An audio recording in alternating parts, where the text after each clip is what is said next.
പ്രിയപ്പെട്ട പ്രേക്ഷകരെ, നമ്മൾ നിയമസഭാ തെരഞ്ഞെടുപ്പ് അടുത്തു വരുന്ന പശ്ചാത്തലത്തിൽ രാഷ്ട്രീയ വിശകലനങ്ങൾ വിലയിരുത്താറുണ്ട്. എപ്പോഴും ഞാൻ തനിച്ച് മാത്രമാണ് സംസാരിക്കാറുള്ളത്. നമ്മളിന്നതൊരു ഇൻട്രാക്റ്റീവ് സെഷൻ്റെ രൂപത്തിൽ നടത്താൻ ഉദ്ദേശിക്കുകയാണ്. എൻ്റെ കൂടെ നമ്മുടെ അതിഥിയായുള്ളത്, അദ്ദേഹത്തെ അതിഥി എന്ന് വിളിച്ചുകൂടാ, because may be sir will be happy to introduce sir as you are also one of the host only, not like. So the thing is, നമ്മുടെ ഇന്ന് നമ്മൾ ചർച്ച ചെയ്യാൻ ഉദ്ദേശിക്കുന്ന വിഷയം ഇതാണ്. കേരള നിയമസഭാ തെരഞ്ഞെടുപ്പ് അടുത്തു വരുന്ന പശ്ചാത്തലത്തിൽ തെരഞ്ഞെടുപ്പുമായി ബന്ധപ്പെട്ട നിരവധി വിഷയങ്ങൾ ചർച്ച ചെയ്യപ്പെടേണ്ടതുണ്ട്.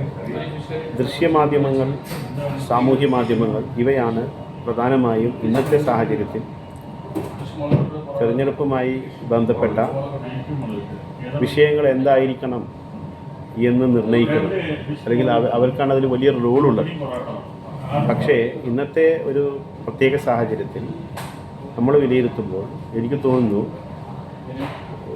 പരിസ്ഥിതി വിഷയങ്ങളെ സംബന്ധിച്ചുള്ള ഒരു ശരിയായ രീതിയിലുള്ള ഫോക്കസ് ദൃശ്യമാധ്യമങ്ങൾ വേണ്ടത്ര പരിഗണിക്കാത്ത ഒരു വിഷയമാണ് പരിസ്ഥിതിയുമായി ബന്ധപ്പെട്ട പ്രശ്നങ്ങൾ. അല്ലെങ്കിൽ നമ്മളുടെ തെരഞ്ഞെടുപ്പുമായി ബന്ധപ്പെട്ട വിഷയങ്ങൾ ചർച്ച ചെയ്യുമ്പോൾ മുന്നണികൾക്കകത്ത് ഉള്ള സീറ്റ് വിഭജനം എങ്ങനെയായിരിക്കണം, ഇത്തരത്തിലുള്ള കാര്യങ്ങൾക്കും അപ്പുറത്തേക്ക് കുറേ കൂടി വിശാലമായൊരർത്ഥത്തിൽ മുഴുവൻ പ്രകൃതിയെയും ആ പ്രകൃതിയുടെയും ഒരു വികാസം, അല്ലെങ്കിൽ മുഴുവൻ പ്രകൃതിയുമായി ബന്ധപ്പെട്ട, അല്ലെങ്കിൽ നമ്മൾ കുറേ കൂടി വ്യക്തമായി പറഞ്ഞാൽ ഒരു സസ്റ്റൈനബിൾ ഡെവലപ്മെൻറ്റ് എങ്ങനെ സാധ്യമാക്കാം, അല്ലെങ്കിൽ എക്കോ ഫ്രണ്ട്ലി ഡെവലപ്മെൻറ്റ് എങ്ങനെ സാധ്യമാക്കാം തുടങ്ങിയ വിഷയങ്ങളിൽ കൂടി നമ്മുടെ തെരഞ്ഞെടുപ്പുമായി ബന്ധപ്പെട്ട വിഷയങ്ങൾ ചർച്ച ചെയ്യുമ്പോൾ ഇത്തരം വിഷയങ്ങൾ കൂടി ഈ രംഗത്തേക്ക് കടന്നു വരേണ്ടതല്ലേ? സാർ ഇതേക്കുറിച്ച് എന്താണ് പറയാൻ ആഗ്രഹിക്കുന്നത്? തീർച്ചയായും പ്രത്യേകിച്ച് പാരിസ്ഥിതിക വിഷയങ്ങൾ ഏറ്റവും ശ്രദ്ധയോടെയും ഏറ്റവും പ്രാധാന്യത്തോടുകൂടിയും ചർച്ച ചെയ്യേണ്ടതാണ്. കാരണം 21ാം നൂറ്റാണ്ട് ഒരു നഗരഗ്രഹം എന്ന നിലയിലാണ് ഭൂമി മാറിക്കൊണ്ടിരിക്കുന്നത്.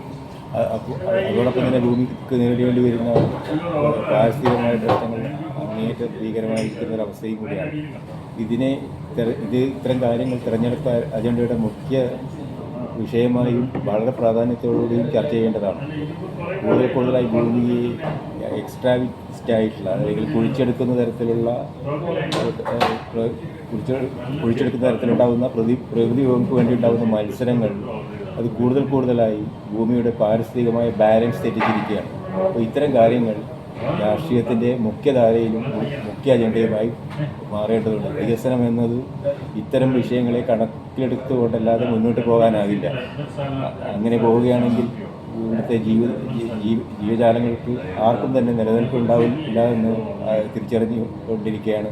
ഇത്തരം കാലാവസ്ഥാ വ്യതിയാന സമ്മേളനങ്ങളും ജൈവവൈവിധ്യ സമ്മേളനങ്ങളും അന്തരീക്ഷ മലിനീകരണത്തെക്കുറിച്ചുള്ള കാര്യങ്ങളൊക്കെ വളരെ വ്യക്തമാക്കി തരുന്നതാണ് ഇത്തരം കാര്യങ്ങൾ.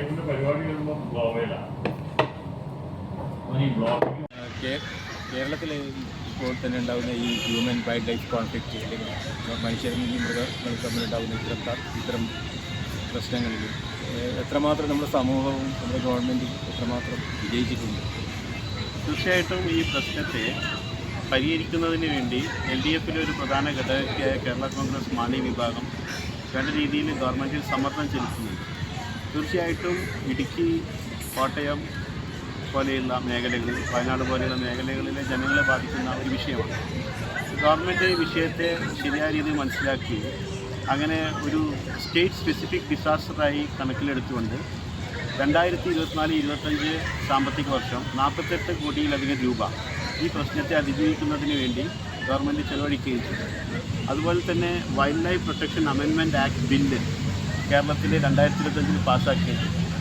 പക്ഷേ വേണ്ട രീതിയിൽ ആ പ്രശ്നത്തെ 100% അതിജീവിക്കാൻ നമുക്ക് കഴിഞ്ഞു എന്ന് വരില്ല. ഒരുപക്ഷെ അത്ര ഒതൻറ്റിക്കായ സോഴ്സിൽ നിന്നാണോ എന്നുള്ളത് നമ്മൾ വീണ്ടും പരിശോധിക്കേണ്ടതാണ്. നമുക്ക് തുറന്നുള്ള വീഡിയോകൾ ചെയ്യാം, അതേക്കുറിച്ച് പറയാം. 17ഓളം ജീവനുകൾ കുറഞ്ഞൊരു കാലയളവിലൂടെയും ഈ ഒരു വിഷയവുമായി ബന്ധപ്പെട്ട് കേരളത്തിൽ നഷ്ടപ്പെട്ടിട്ടുണ്ട് എന്നാണ് പറയുന്നത്.